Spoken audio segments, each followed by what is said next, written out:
ಕನ್ನಡ ವಾಹಿನಿಗೆ ಸ್ವಾಗತ. ಬೆಳಗಾವಿಯಲ್ಲಿ 71ನೇ ಅಖಿಲ ಭಾರತ ಸಹಕಾರ ಸಪ್ತಾಹ ಸಮಾರೋಪ ಸಮಾರಂಭ ಆಯೋಜನೆ ಮಾಡಲಾಗಿದ್ದು, ಈ ಕಾರ್ಯಕ್ರಮಕ್ಕೆ ಪ್ರತಿಭಟನೆಯ ಬಿಸಿ ತಟ್ಟಿದೆ. ಬೆಳಗಾವಿಯ ಕೆಎಲ್ಇ ಸಂಸ್ಥೆಯ ಜಿರಗಿ ಸಭಾಂಗಣದಲ್ಲಿ 71ನೇ ಅಖಿಲ ಭಾರತ ಸಹಕಾರ ಸಪ್ತಾಹ ಸಮಾರೋಪ ಸಮಾರಂಭವು ನಡೀತಾ ಇದ್ದು, ಸಭಾಂಗಣದ ಹೊರಗೆ ಕರ್ನಾಟಕ ರಾಜ್ಯ ರೈತ ಸಂಘದಿಂದ ಪ್ರತಿಭಟನೆ ನಡೆಸಲಾಗಿದೆ. ರಾಜಕಾರಣಿಗಳನ್ನ ಸಹಕಾರ ರಂಗದಿಂದ ದೂರವಿಡಿ ಎಂದು ಜನಜಾಗೃತಿ ಫಲಕ ಪ್ರದರ್ಶನ ಮಾಡಲಾಗಿದೆ. ಭ್ರಷ್ಟ ರಾಜಕಾರಣಿಗಳಿಂದ ಸಹಕಾರ ರಂಗ ಹಾಳಾಗ್ತಾ ಇದೆ ಅಂತ ಆಕ್ರೋಶ ಹೊರಹಾಕಿದ ರೈತ ಮುಖಂಡರು ಮೈಕ ಹಿಡಿದು ರಾಜಕಾರಣಿಗಳಿಗೆ ಧಿಕ್ಕಾರ ಕೂಗಿ ರೈತ ಮುಖಂಡರು ಆಕ್ರೋಶ ಹೊರಹಾಕಿದ್ದಾರೆ. ಸಹಕಾರ ರಂಗವನ್ನು ಹಾಳುಗೆಡದಂತ ಭ್ರಷ್ಟ ರಾಜಕಾರಣಿಗಳಿಗೆ ಧಿಕ್ಕಾರ, ಧಿಕ್ಕಾರ. ಭ್ರಷ್ಟ ರಾಜಕಾರಣಿಗಳಿಗೆ ಧಿಕ್ಕಾರ, ಧಿಕ್ಕಾರ. ಸಹಕಾರಿ ರಂಗವನ್ನ ಹಾಳು ಮಾಡಿದಂತ ಭ್ರಷ್ಟ ಅಧಿಕಾರಿಗಳಿಗೆ ಧಿಕ್ಕಾರ, ಧಿಕ್ಕಾರ. ಒಂದೇ ಒಂದೇ ಗೋವಾ ಭಾರತ್ ಮಾತಾ ಕಿ ಜೈ. ಬೆಳಗಾವಿಯ ಮಾರ್ಕಂಡೇಯ ಶುಗರ್ಸ್, ಎಂಕೆ ಹುಬ್ಬಳ್ಳಿಯ ರಾಣಿ ಶುಗರ್ಸ್ ಸೇರಿ 3 ಕಾರ್ಖಾನೆಗಳು ದಿವಾಳಿಯಾಗಿದೆ.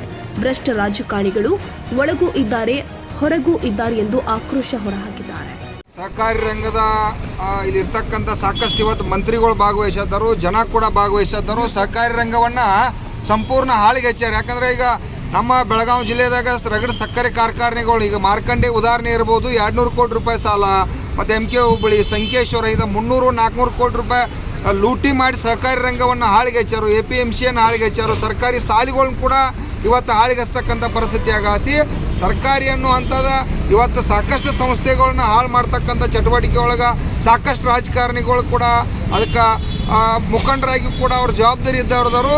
ಅವ್ರಿಗೆಲ್ಲ ಇದ್ದಾಗೂ ಕೂಡ ಯಾಕೆ ಅವು ಹಾಳಿಗೆ ಹತ್ತಾವು, ಸಹಕಾರಿ ರಂಗ ಹಾಳಿಗಾಗತೈತಿ ಅನ್ನುವಂಥ ಕಲ್ಪನಾ ಇಲ್ಲದ ಕಾರಣಕ್ಕೆ ಇವತ್ತು ಜನ ಜಾಗೃತಿ ಮೂಡಿಸ್ತಕ್ಕಂಥ ಈ ಸಪ್ತಾಹ ಕಾರ್ಯಕ್ರಮದಾಗ ನಾವೆಲ್ಲ ಜನರಿಗೆ ಜಾಗೃತಿ ಮಾಡ್ತಕ್ಕಂಥ ಕಾರ್ಯಕ್ರಮ ಮಾಡ್ತಾ ಇದ್ದೀವಿ.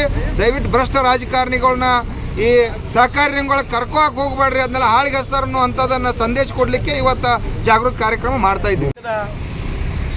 ಉದ್ದಗಲದಲ್ಲೂ ಏನು ನಡೀತಾ ಇದೆ, ಸಹಕಾರಿ ರಂಗವನ್ನು ಹಾಳುಗೆಡದಂಥ ರಾಜಕಾರಣವನ್ನು ತಾವು ನೋಡ್ತಾ ಇದ್ದೀರಿ. ಸಹಕಾರಿ ರಂಗ ಏಕಮೇವ ವ್ಯವಸ್ಥೆ, ಬಡವರಿಗೆ, ರೈತರಿಗೆ ಒಂದು ಆರ್ಥಿಕ ಭದ್ರತೆ ಕೊಡುವಂಥ ವ್ಯವಸ್ಥೆಯನ್ನು ಈ ಭ್ರಷ್ಟ ರಾಜಕಾರಣಿಗಳು, ಭ್ರಷ್ಟ ಅಧಿಕಾರಿಗಳು, ಭ್ರಷ್ಟ ಜನಪ್ರತಿನಿಧಿಗಳು ತಮ್ಮ ಬೇಳೆ ಬೇಯಿಸುವ ಸಲುವಾಗಿ ರೈತರ ಶ್ರಮದ ಹಣದ ಶೇರ್ ರೂಪದಲ್ಲಿರುವಂಥದ್ದನ್ನು ಹಾಳುಗೆಡಿದು ಸಹಕಾರಿ ರಂಗವನ್ನು ಉದ್ಘೋಷಗೊಳಿಸಿ ಸಹಕಾರಿ ರಂಗವನ್ನು ಹಾಳುಗೊಳಿಸಿ ಬಡವರಿಗೆ ತೊಂದರೆ ಕೊಟ್ಟು ಬಡವರಿಗೆ ತುಳಿತಕ್ಕೊಳಪಡಿಸಿ ಇವತ್ತು ಸಪ್ತಾಹವನ್ನು ಆಚರಿಸ್ತಾ ಇದ್ದಾರೆ. ಇದು ಕಾಕತಾಳೀಯ, ಇದು ಯಾವ ರೀತಿ ಸತ್ಯ? ಇಲ್ಲಿ ಸಹಕಾರಿ ಸಪ್ತಾಹಗಳನ್ನು ಆಚರಿಸ್ತಾ ಇದ್ದಾರೆ. ಸಹಕಾರಿ ರಂಗಗಳು ಸಂಪೂರ್ಣ ಮುಳುಗೋಗಿದೆ. ಈಗಾಗಲೇ ಸಹಕಾರಿ ರಂಗದಲ್ಲಿರುವಂಥ ಕಬ್ಬಿನ ಕಾರ್ಖಾನೆಗಳು ಇವತ್ತು ಚಾಲು ಮಾಡಲಿಕ್ಕೂ ಸ್ಥಿತಿಗತಿ ಇಲ್ಲದೆ ಇರುವಂಥ ಸ್ಥಿತಿಯಲ್ಲಿ ಇವು ಮಾರ್ಕಾಂಡೇಯ ಇರ್ಬೋದು, MK ಹುಬ್ಬಳ್ಳಿ ಇರ್ಬೋದು, ಬೈಲಂಗಿಲ್ ಇರ್ಬೋದು, ಈ ಭಾಗದ್ದಾಗಲಿ ಸಹಕಾರಿ ಕಾರ್ಖಾನೆಗಳು ಮುಳುಗೋಗ್ತಾ ಇದೆ ಸರ್. ಕಾರ್ಖಾನೆ ಚಾಲು ಮಾಡಲಿಕ್ಕೆ ಹಣನೇ ಇಲ್ಲ. ಲೂಟಿ ಮಾಡಿ ಕೋಟಿ ಲೂಟಿ ಮಾಡಿ ಬಡವರ ರಕ್ತ ಮತ್ತು ಶ್ರಮವನ್ನು ಹಿಂಡಿದಂಥ ಈ ಸರ್ಕಾರ, ಈ ರಾಜಕಾರಣ ಎಲ್ಲಿ ಸತ್ತಿದೆ ಸರ್? ಈ ಅಧಿಕಾರಿಗಳು, ಈ ಕಾನೂನು ಎಲ್ಲಿ ಸತ್ತಿದೆ ಸರ್? ನೋವಾಗ್ತಾ ಇದೆ. ಸರ್ಕಾರಿ ಸಪ್ತಾಹವನ್ನು ಆಚರಿಸ್ತಾ ಇದ್ದಾರೆ. ಸೂತಕ ಆಯಿತು ಸರ್, ಇದು ರೈತರಿಗೆ ಸೂತಕ, ಸಹಕಾರಿ ರಂಗಕ್ಕೆ ಸೂತಕ. ಯಾರ ವಿರುದ್ಧ ಪ್ರತಿಭಟನೆ ಮಾಡ್ತಾ ಇದ್ದಾರೆ? ಇದು ಯಾರ್ಯಾರೆಲ್ಲ ಭ್ರಷ್ಟರಿದ್ದಾರೋ, ಯಾರ್ಯಾರು ಸಹಕಾರಿ ವಿರೋಧಿಗಳಿದ್ದಾರೋ ಅವ್ರ ವಿರುದ್ಧ ಇದು ಪ್ರತಿಭಟನೆ. ಸಹಕಾರಿ ರಂಗದಲ್ಲಿ ನೋಡಿ, ಸಹಕಾರಿ ರಂಗದಲ್ಲಿ ಪುಣ್ಯಾತ್ಮರುಗಳು ಇದ್ದಾರೆ. ಅಪ್ಪ ಸಂಕೇಶ್ವರದಂಥ ಪಾಟೀಲ್ ಸಾಹೇಬ್ರಂಥವ್ರು ಇದ್ದಾರೆ, ನಮ್ಮ ಮುಕಾಶಿ ಕಾಕನಂತ ಇದ್ದಾರೆ.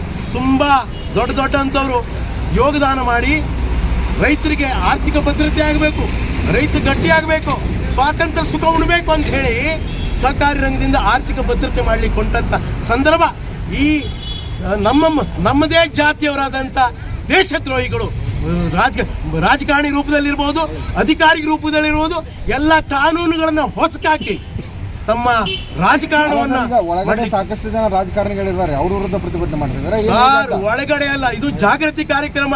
ನಮ್ಮ ಎಲ್ಲ ಒಂದೊಂದು ಸಹಕಾರಿನೂ ಹೆಚ್ಚಾಗಬೇಕು. ಮುಂದಿನ ದಿನಮಾನಗಳಲ್ಲಿ ಈ ಭ್ರಷ್ಟರಿಗೆ ಆಸ್ಪದ ಕೊಡಬಾರದು ನಮ್ಮ ಆಗ್ರಹ. ಇದು ನಮ್ಮ ಸಹಕಾರಿ ಅಣ್ಣ ತಮ್ಮದಿಗಳಿಗೆ ಜಾಗೃತ ಮಾಡುವಂಥದ್ದು. ಭ್ರಷ್ಟರನ್ನ ಹೊರಗಿಡಿ ನಿಮ್ಮ ಸಹಕಾರಿ ರಂಗದಿಂದ ಅಂತೇಳಿ ಅಲ್ಲಿ ಒಳಗಡೆನೂ ಇದ್ದಾರೆ, ಹೊರಗಡೆನೂ ಇದ್ದಾರೆ. ಎಲ್ಲೆಲ್ಲಿ ಹಾನಿಯನ್ನು ಮಾಡಿದಂಥವ್ರು ಇವತ್ತು ದೊಡ್ಡ ಸಚಿವರಾಗಿದ್ದಾರೆ. ಯಾವ್ಯಾವ ಸಹಕಾರಿ ರಂಗವನ್ನು ಲೂಟಿ ಹೊಡೆದವರು ದೊಡ್ಡ ಮಂತ್ರಿಗಳಾಗಿದ್ದಾರೆ. ದೊಡ್ಡ ದೊಡ್ಡ ವ್ಯಾಪಾರಸ್ಥರಾಗಿದ್ದಾರೆ. ಯಾರ ಹೆಸರು ಹೇಳ್ಬೋದಾ? ಹೆಸರು ಯಾಕೆ ಸರ್? ಜನಜಾಗೃತ ಅವರ ಆತ್ಮಸಾಕ್ಷಿ ಇದನ್ನು ಜಾಗೃತಿ ಮಾಡಿದ್ದೇವೆ. ಅವ್ರಿಗೆ ಆತ್ಮಸಾಕ್ಷಿ ಇದ್ರೆ ಅವ್ರು ಮುಟ್ಟಿಕೊಂಡು ತಕ್ಷಣ ಅದನ್ನು ಸರಿಪಡಿಸುವಂತ ಕೆಲಸ ಮಾಡಬೇಕು ಅಂತೇಳಿ ಕರ್ನಾಟಕ ರಾಜ್ಯ ರೈತ ಸಂಘದಿಂದ ನಮ್ಮ ಚುನ್ನಪ್ಪ ಪೂಜಾರಿ ಅವರ ನೇತೃತ್ವದಲ್ಲಿ ಆಗ್ರಹಿಸ್ತಾ ಇದ್ದೇವೆ. ಧನ್ಯವಾದ ಸರ್. ತಾಜಾ ಸುದ್ದಿಗಾಗಿ MTV News 24/7ಗೆ ಸಬ್ಸ್ಕ್ರೈಬ್ ಮಾಡಿ ಮತ್ತು ಬೆಲ್ ಐಕಾನ್ ಅನ್ನು ಒತ್ತಿ. ತಪ್ಪದೇ ಲಿಂಕ್ ಶೇರ್ ಮಾಡಿ.